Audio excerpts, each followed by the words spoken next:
Saya Sri Agustini, perempuan disabilitas dari Jawa Barat.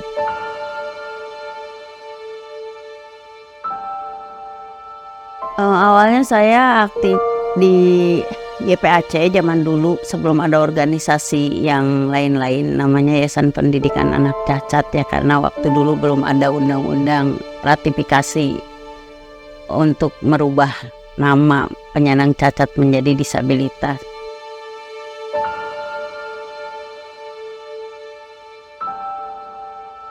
Pernah juga menjadi atlet disabilitas di YPOC zaman dulu yang sekarang namanya NPCI karena udah 3 kali perubahan, dan saya pernah menjabat Ketua HWDI Provinsi Jawa Barat 2 periode, dan akhirnya setelah resign dari HWDI Jawa Barat saya mulai merintis usaha, benar-benar merintis usaha ini dari nol, namanya Anugerah Jaya Disabilitas, sebuah usaha yang memproduksi alat bantu protestik untuk lansia dan disabilitas dari mulai anak-anak, usia dewasa, dan alhamdulillah sudah melanglang buana untuk memfasilitasi keliling Indonesia. Dari mulai kami di order sama beberapa perusahaan di BUMN, dari Badan Amil Zakat Nasional, perusahaan-perusahaan, dari perorangan, dari majelis taklim, kita harus menempuh perizinan dulu, tidak instan seperti semudah membalikan telapak tangan. Allah memudahkan kami mempertemukan dengan salah satu yang memberi izin, yaitu perizinan dari mulai akte notaris, Kementerian Perizinan dari Kementerian Hukum dan HAM RI, surat izin usaha perdagangan, izin tempat usaha. Saya beli tempat ini mengabdikan diri untuk kesejahteraan disabilitas karena saya sendiri seorang disabilitas. Karena waktu itu terinspirasi betapa sulitnya ketika disabilitas untuk mendapatkan pekerjaan.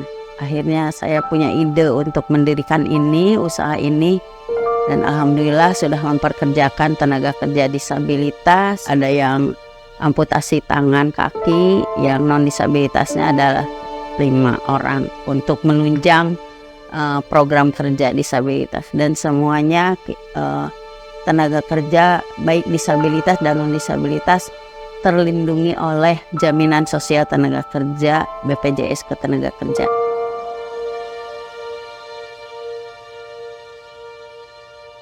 Awalnya saya menempuh perizinan dulu meskipun tanpa modal sepeser pun ya, tapi tetap ditempuh modal perizinan itu karena itu yang utama sebelum kita melakukan apapun, bergerak di bidang apapun. Tentunya perizinan itu yang sangat dominan untuk menentukan usaha kami.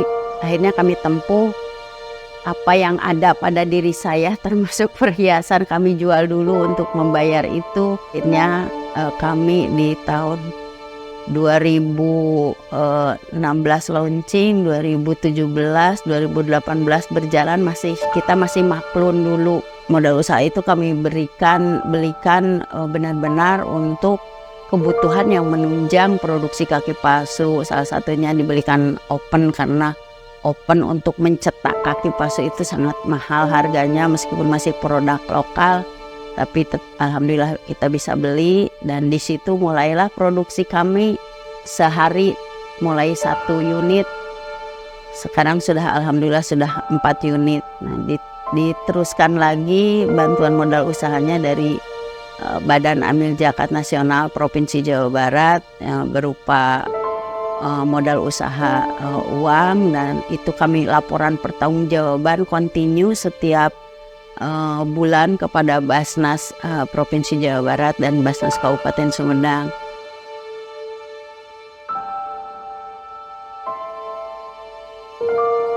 Yang lelah kami, capek kami, pengorbanan kami itu hilang pada saat kami bisa membantu dan bisa mereka tersenyum sampai apalagi sampai bisa mandiri.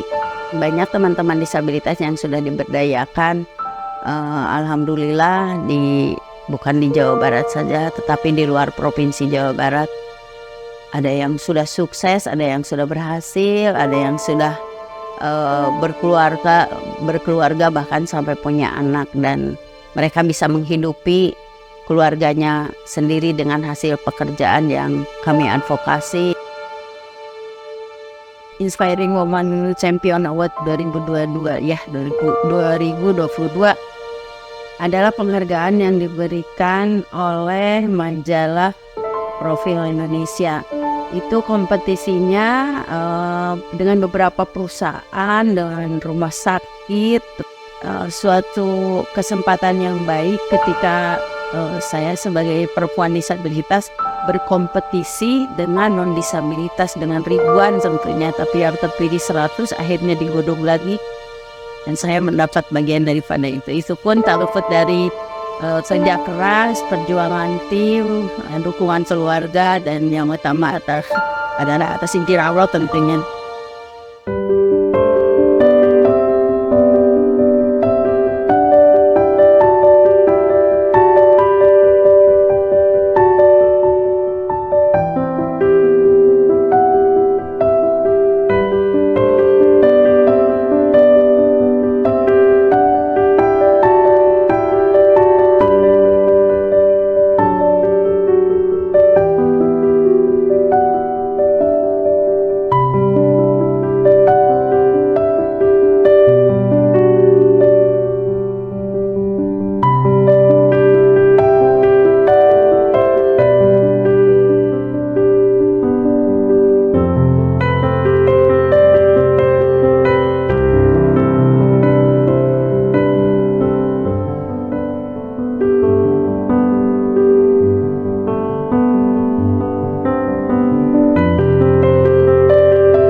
Pesan-pesan untuk disabilitas dimanapun, jangan pernah menyerah, jangan merasa rendah diri, jangan berkeluh kesah terus, tapi lakukan apa yang bisa dilakukan.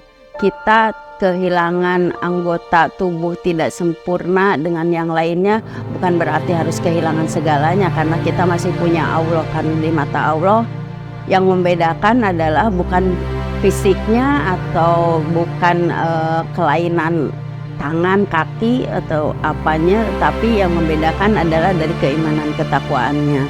Makanya saya secara pribadi bukan merasa paling suci, paling benar, tapi yuk kita sama-sama untuk menempuh surganya Allah dengan kita terus menunaikan ibadah dengan baik, dengan sesuai agamanya masing-masing, dan kita kalau keterbatasan menunaikan ibadah itu wajar karena kita memang beda itu secara fisik, tapi dalam melakukan hal apapun kita sama. Untuk masyarakat umum yang senantiasa masih ada ya stigma menganggap rendah disabilitas, menganggap bahwa disabilitas itu harus dikasihani, itu tolong hilangkan, karena kami sebagai manusia yang sama dengan semua, diciptakan Allah juga sama, diberi hidup juga sama, cuman memang kami berbeda karena kami diberi anugerah dari Allah dengan keterbatasan fisik.